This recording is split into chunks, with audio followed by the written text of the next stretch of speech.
অনির্দিষ্টকালের জন্য অবস্থান বিক্ষোভে নামল মালদা জেলা কংগ্রেস।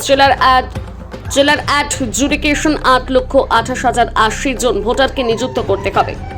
প্রকৃত ভোটারদের ভোটাধিকার কেড়ে নেওয়া যাবে না সহ বিভিন্ন বিষয়ের দাবিতে বৃহস্পতিবার থেকে অনির্দিষ্টকালের জন্য অবস্থান বিক্ষোভ শুরু করেছে মালদা জেলা কংগ্রেস। বৃহস্পতিবার সকাল 11টা থেকে টাউন হল সংলগ্ন গান্ধী মূর্তির পাদদেশে মৌসুম নূরের নেতৃত্বে মালদা জেলা কংগ্রেস নেতা কর্মীরা অবস্থান বিক্ষোভ শুরু করেছে। উল্লেখ্য, গত 28শে ফেব্রুয়ারি মালদা জেলায় যে নতুন ভোটার তালিকা প্রকাশ হয়েছে তাতে অ্যাডজুডিকেশন ভোটার 8,28,080 জন, জেলায় মোট ভোটার 29,86,203 জন। সদ্য প্রকাশিত ভোটার তালিকা থেকে বাদ গেছে 2,20,153 জন, যার মধ্যে খসড়া তালিকায় বাদ গেছে 2,01,873 জন ভোটারের নাম। নতুন করে বাদ গেল 18,280 জনের নাম। মালদা জেলার শুনানির নোটিশ পেয়েছিল 10,03,000 ভোটার, মধ্যে 6,500 ভোটার শুনানিতে অনুপস্থিত ছিলেন। এদিন মৌসুম নূর বলেন, দুটো দাবি নিয়ে অবস্থান বিক্ষোভের ডাক দেওয়া হয়েছে। দাবি পুরো না হওয়া পর্যন্ত অবস্থান বিক্ষোভ চলবে।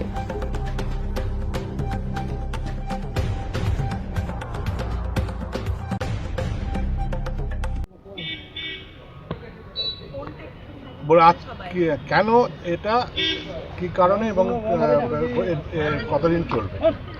এটা আমাদের ডিস্ট্রিক্ট প্রেসিডেন্ট ঈশা খান চৌধুরী দুদিন আগে প্রেস কনফারেন্স করে সবাইকে জানানো হয়েছে যে পরিস্থিতি এখন হয়ে আছে। আমরা 28 তারিখ ফেব্রুয়ারিতে ইলেকশন কমিশন যে ভোটার লিস্ট পাবলিশ করেছে, সেখানে আমরা দেখতে পাচ্ছি যে শুধু মালদা জেলাতেই প্রায় 8,28,080 আমাদের ভাই বোনদের নাম বাদ আছে, যারা প্রকৃত ভোটার, যারা জেনুইন ভোটার, এবং এই এডুকেশন লিস্ট করে তাদেরকে বাদ দেওয়া হয়েছে।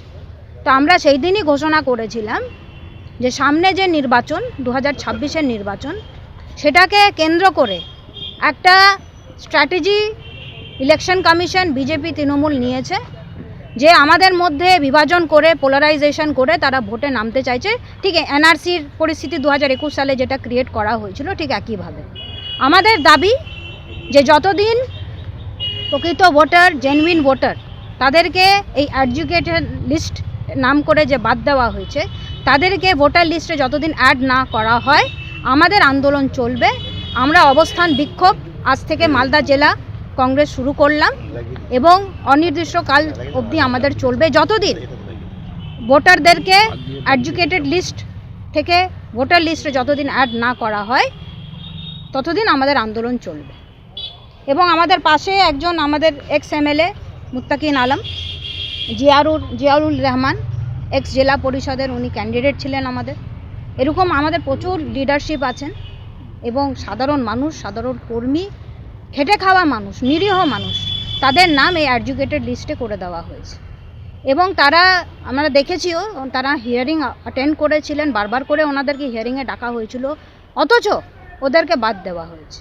তো এই কারণে আমাদের আন্দোলন চলবে এবং যতদিন ফ্রি অ্যান্ড ফেয়ার ইলেকশন আমাদের ইলেকশন কমিশন অফ ইন্ডিয়া আমাদেরকে গ্যারেন্টি না দিতে পারে এবং এডুকেটেড লিস্ট ভোটার লিস্টে যতদিন অ্যাড না হয় আমাদের আন্দোলন চলবে।